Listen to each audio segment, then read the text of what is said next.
Baiklah, selamat pagi. Di sini saya akan mempresentasikan materi tentang tax planning dan pengendalian atas unsur-unsur withholding tax atau selain PPh pasal 21 dengan dosen pengampu Dr. Wirmi Eka Putra, SE, MSI, JI, Ki, NR, JSRS, disusun oleh Rio Andreas Sinaga dengan NIM C0D0200002. Withholding tax system.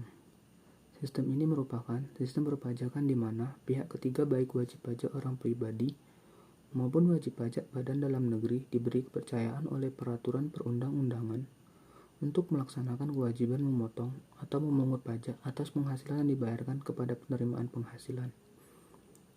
Yang kedua, pihak ketiga tersebut memiliki peran aktif dalam sistem ini, dan Fiskus berperan dalam pemeriksaan pajak.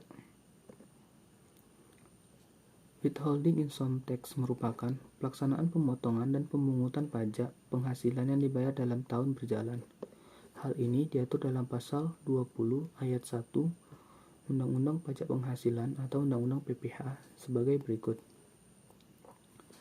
Pajak yang diperkirakan akan terutang dalam suatu tahun, pajak dilunasi oleh wajib pajak dalam tahun pajak berjalan, melalui pemotongan dan pemungutan pajak oleh pihak lain, serta pembayaran pajak oleh wajib pajak sendiri.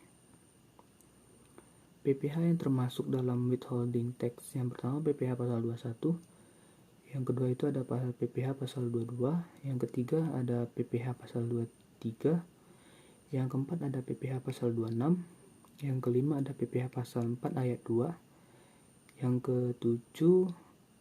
yang keenam ada PPh pasal 15.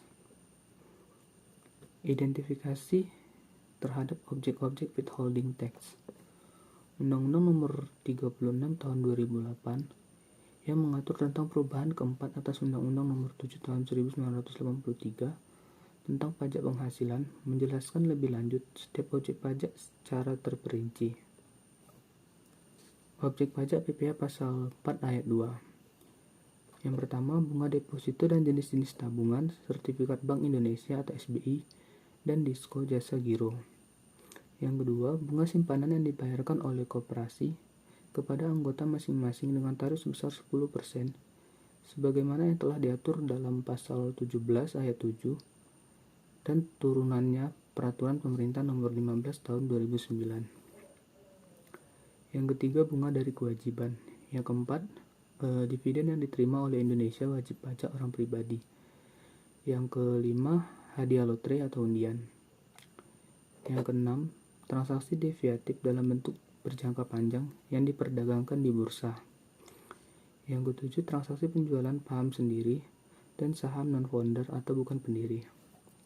Yang kedelapan itu ada jasa konstruksi dengan berbagai tarif dari 2% sampai dengan 6%. Penjelasan lebih lanjut dapat ditemukan dalam Peraturan Pemerintah Nomor 51 Tahun 2008 dan turunannya Peraturan Pemerintah Nomor 40 Tahun 2009. Objek pajak PPh pasal 4 ayat 2, sewa atas tanah atau bangunan, pengalihan hak atas tanah atau bangunan termasuk usaha real estate, dikenakan tarif sebesar 5% sebagaimana telah diatur dalam Undang-Undang Pemerintah Nomor 71 Tahun 2008. Transaksi penjualan saham atau pengalihan ibu kota mitra perusahaan yang diterima oleh modal usaha.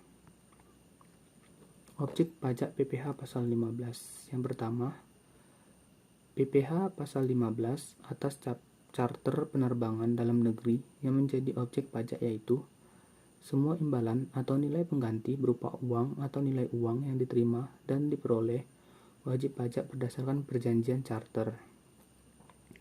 Yang kedua, objek pajak pada PPh pasal 15 atas pelayaran dalam negeri adalah wajib pajak perusahaan pelayaran dalam negeri dikenakan PPh atas seluruh penghasilan yang diterima atau diperolehnya baik dari Indonesia maupun dari luar Indonesia. Pasal 15 atas pelayaran atau penerbangan luar negeri yang menjadi objek pajak adalah objek PPh-nya adalah semua nilai pengganti atau imbalan berupa uang atau nilai uang dari pengangkutan orang atau barang. Objek pajak dari PPh pasal 15 atas kantor perwakilan dagang asing atau Representative Office, Liaison Office. Di Indonesia adalah nilai ekspor bruto, yaitu semua nilai pengganti atau imbalan diterima atau diperoleh wajib pajak luar negeri. Objek pajak dari PPh pasal 15 atas WP yang melakukan kegiatan usaha jasa maklon internasional di bidang produksi mainan anak-anak adalah jumlah seluruh biaya pembuatan atau perakitan barang, tidak termasuk biaya pemakaian bahan baku atau direct materials. Objek pajak PPh pasal 22. Impor barang. Yang kedua, pembayaran atas pembelian barang yang dilakukan oleh Direktur Jenderal Anggaran Bendaharawan Pemerintah, baik di tingkat pusat daerah maupun pusat. Yang ketiga, pembayaran atas pembelian barang yang dilakukan badan usaha milik negara dan badan usaha milik daerah. Yang keempat, penjualan hasil produksi di dalam negeri yang dilakukan oleh badan usaha yang bergerak di bidang industri semen, industri rokok, industri kertas, industri baja, dan industri otomotif. Penjualan hasil produksi yang dilakukan oleh Pertamina dan badan usaha selain Pertamina yang bergerak di bidang bahan bakar minyak jenis dan gas. Pembelian bahan-bahan untuk keperluan industri atau ekspor industri dan eksportir yang bergerak dalam sektor perhutanan, perkebunan, pertanian, dan perikanan dari pedagang pengumpul. Penjualan barang yang tergolong sangat mewah. Objek PPh pasal 23. Dividen dengan nama dalam bentuk apapun, termasuk dividen dari perusahaan asuransi kepada pemegang polis dan pembagian hasil usaha koperasi. Yang kedua, bunga termasuk premium, diskonto, dan imbalan karena jaminan pengembalian utang. Royalti. Yang keempat, hadiah, penghargaan, bonus, dan sejenisnya. Yang kelima, sewa dan penghasilan lain sehubungan dengan penggunaan harta kecuali sewa tanah atau bangunan.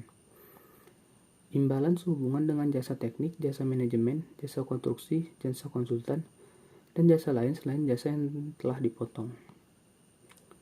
Objek pajak PPh pasal 24. Yang pertama, penghasilan dari saham dan sekuritas lainnya, serta keuangan dari pengalihan saham dan sekuritas lainnya.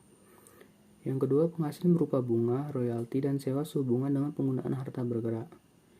Yang ketiga, penghasilan berupa sewa sehubungan dengan penggunaan harta tak bergerak. Yang keempat, penghasilan berupa imbalan sehubungan dengan jasa, pekerjaan, dan kegiatan. Yang kelima, penghasilan bentuk usaha tetap. Yang keenam itu penghasilan dan pengalihan sebagian atau seluruh hak penambangan atau tanda turut serta dalam pembiayaan dan permodalan dalam perusahaan pertambangan. Yang ketujuh, keuntungan karena pengalihan harta tetap. Yang kedelapan, keuntungan karena pengalihan harta yang menjadi bagian dari suatu bentuk usaha tetap.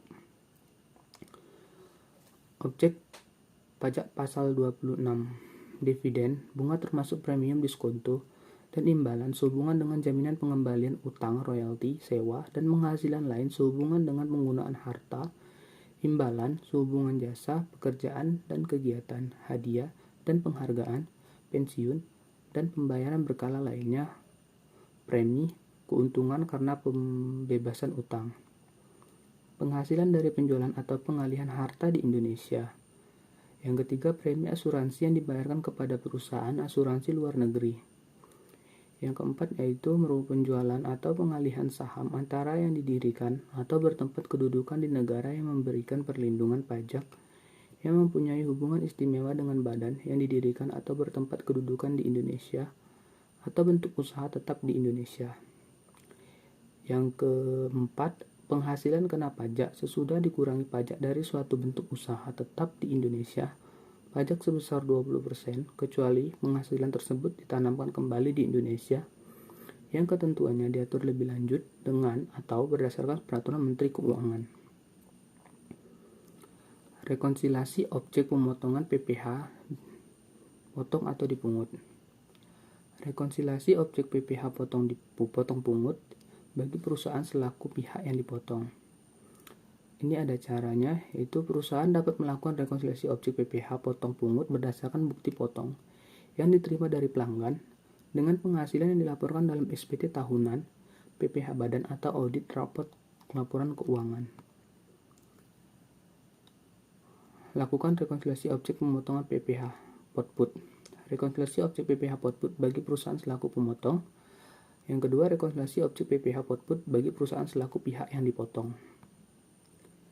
Ekualisasi pajak. Ekualisasi pajak merupakan pemeriksaan tingkat keseimbangan antara satu jenis pajak dengan pajak jenis yang lain yang memiliki hubungan, atau yang dimaksud dengan hubungan di sini adalah elemen laporan suatu jenis pajak yang merupakan bagian dari laporan jenis pajak yang lain, atau baik itu sebagian maupun keseluruhan. Secara global, ekualisasi dilakukan dengan membandingkan DPP, PPh dengan biaya-biaya yang seharusnya dipotong atas PPh tersebut. Perbedaan yang timbul akibat dilakukannya ekualisasi pajak bisa disebabkan oleh hal-hal berikut ini. Yang pertama, perbedaan tersebut dikarenakan peraturan perpajakan yang berlaku, baik undang-undang, peraturan pemerintah, keputusan Menteri Keuangan, maupun keputusan DJP.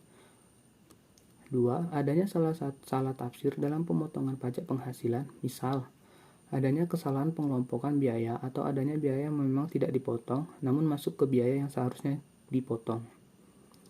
Yang ketiga, atau bisa juga disebabkan misalnya biaya yang seharusnya dipotong atas pajak penghasilan pasal 23, namun ternyata dipotong atas pajak penghasilan pasal 4 ayat 2. Ekualisasi pajak yang dapat dilakukan sebagai berikut. Yang pertama, ekualisasi PPN dengan omset penjualan PPh pasal 25 dan 29. Ekualisasi PPh pasal 21 dengan pengakuan biaya gaji dan upah tenaga kerja langsung pada laporan laba rugi. Yang ketiga, ekualisasi PPh pasal 23. Yang keempat, ekualisasi PPh pasal 4 ayat 2. Yang kelima, ekualisasi PPh pasal 26.